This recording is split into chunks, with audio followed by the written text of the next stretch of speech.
Hello, ladies and gentlemen. It is me, Parker, and today we will be talking about the Leopard 1, the tank that will be equipping the German army in War Thunder. Probably up in, probably top tier. Yeah, definitely top tier.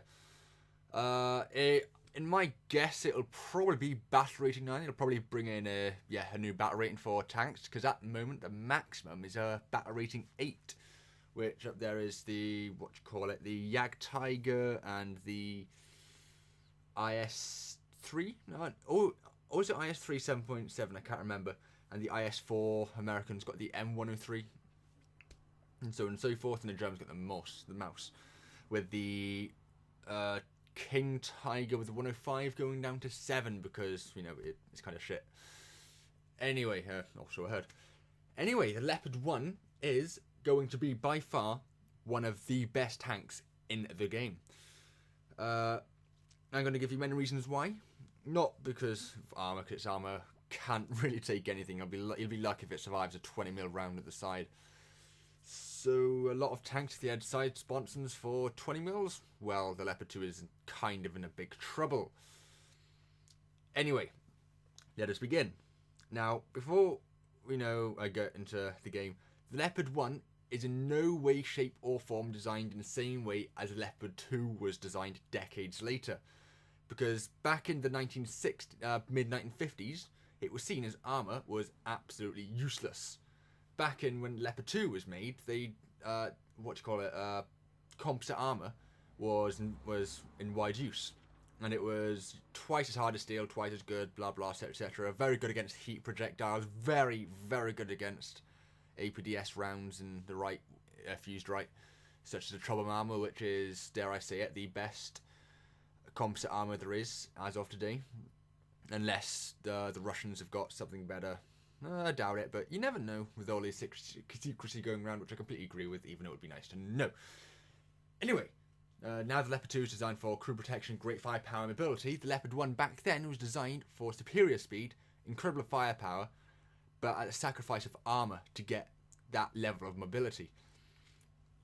As I said, advanced heat projectiles could penetrate of excess of 350mm of armour, maybe all the way up to 400, maybe 500 if you got a very, very big gun.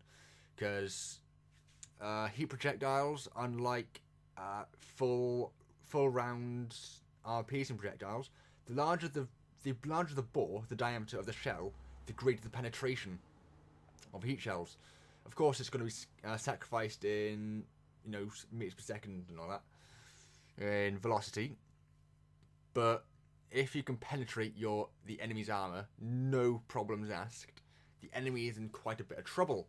But anyway, in the way of heat projectiles, APDS and APFSDS ammunition, if you don't understand, APDS is armour piercing discarding sabre, which was started by the French, but they stopped because of the German invasion. The British continued it and perfected it. Sorry, burping a lot. The British continued and did it, not so much as perfected it, because you can't really hit the side of a barn at about 100 metres. But anyway, APDS ammunition was completed by the British. About 80% of it was completed by the British. And I think they also brought an APFSDS. I can't remember. I don't know who made APFSDS, but my goal, my thing is on a British, because, way. Armour piercing, fin stabling, discarding sabre. Which could defeat even the thickest armour at the time. So, design underway so that mobility would instead be the best defence for the Leopard 1. Because if you can't hit the bloody thing, if it's moving very fast, what's the point in having so much armour? Well, there's a very lot of good reasons to have a lot of armour. But if the enemy can penetrate you anyway, there's no point in having thick armour, because it's just going to hold you down at the end of the day. However, it did have the best gun at the time of its introduction, the 105mm gun. A lot of people keep going, oh no, the 122, the 100mm. No, the 105 was the best gun at the time of its introduction.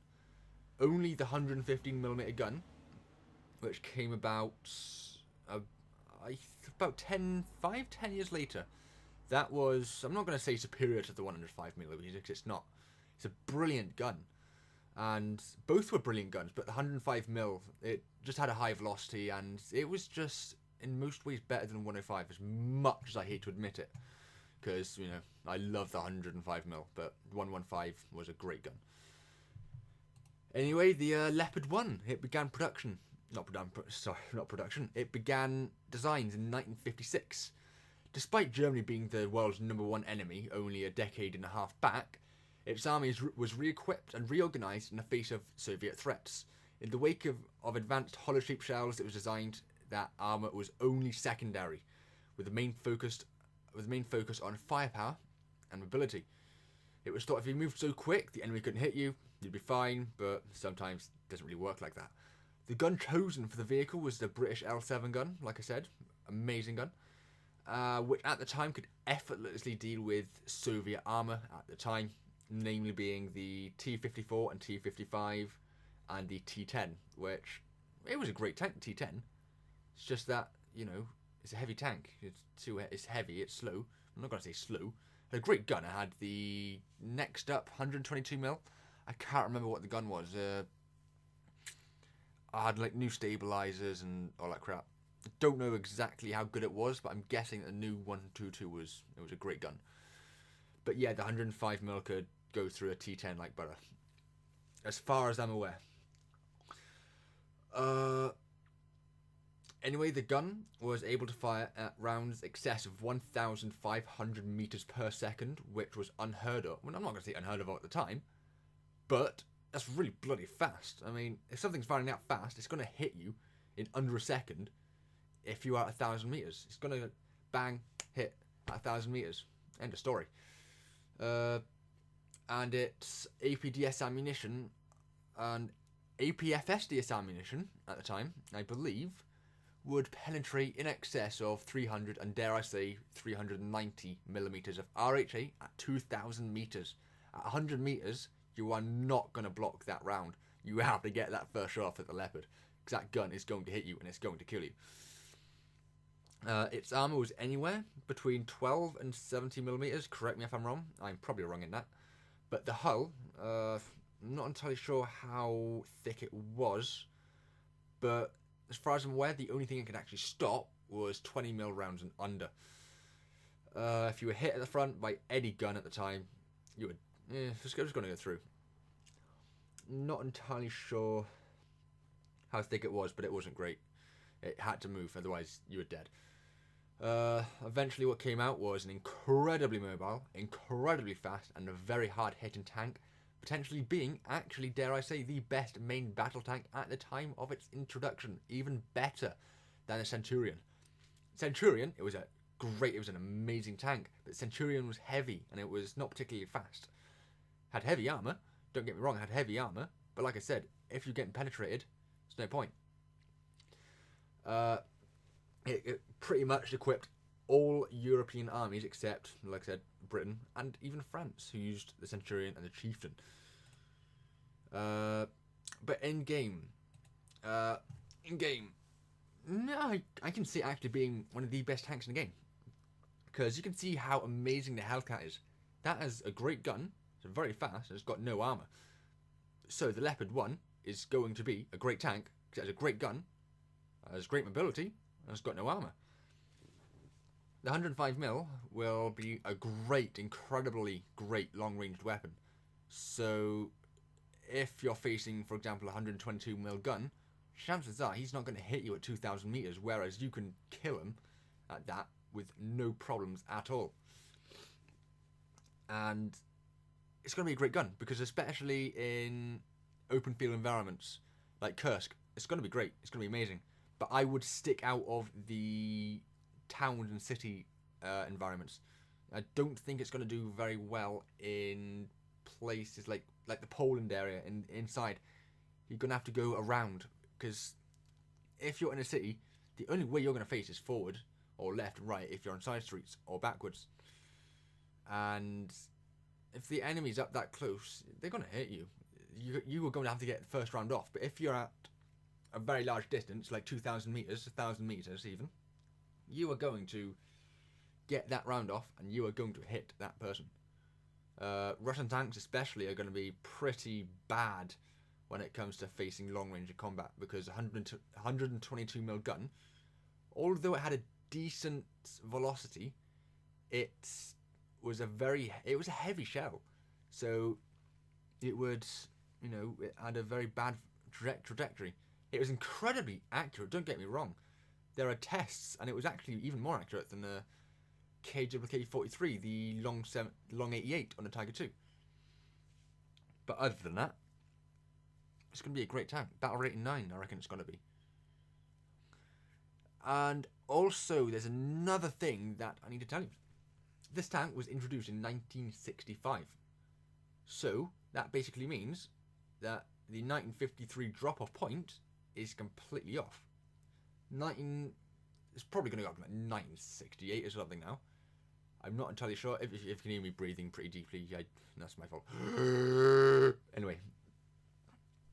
So, 1965, this is not about the tank now. This is about how far it's probably going to go in. So we're definitely going to see the T-62 and most likely the T-64, which, at the time, not the greatest gun in the world, 125 mil, but it hits like a bitch. It's going to kill you. Its velocity and its trajectory was poor, from what I have heard, but other than that, it was a great shell. It would pass through you. And a great high explosive performance, because it's 125 mil, and Russians were very into their high explosive, which was a very good decision. Because when you're facing armies and you've got environments, you want to blow stuff up, don't you? Anyway, so yeah, we're definitely going to see the Chieftain. We're definitely going to see the what's it called? I can't remember. Definitely going to see I actually don't know about the Chieftain. I can't remember when that was introduced. I think it was 1967 the Chieftain was introduced. I'll have to research that. Hold on. Chieftain tank.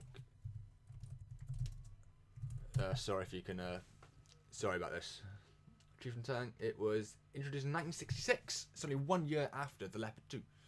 Leopard 1 even. So yeah, my bad. The British didn't have the Chieftain in its inventory at the start. It probably had the Conqueror. That's the one. Conqueror I was thinking of.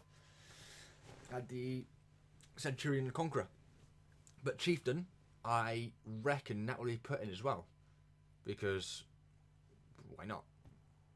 The Chieftain, though, dare I say? I need to stop saying dare I say. Anyway, Chieftain had the heaviest armour of any tank in the world at the time. Its sloped armour was ridiculous. It had something like 200 millimeters of armour at like 80 degrees back. You weren't getting through that.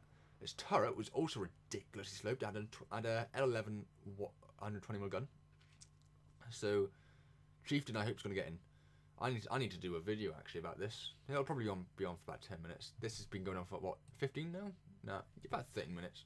So I need to stop there, folks, otherwise you're going to get really bored and I'm just going to ramble on about nothing. So yeah, that's it, folks. The Leopard 1 is confirmed, and Leopard 1 is going to be the best tank in the game. Dare I say, and stop that. Dare I say, the best tank in the game. So yeah, folks, until the T-62 and the T-64 gets in, it is going to rule the battlefield. Have a good day, folks. Parker out.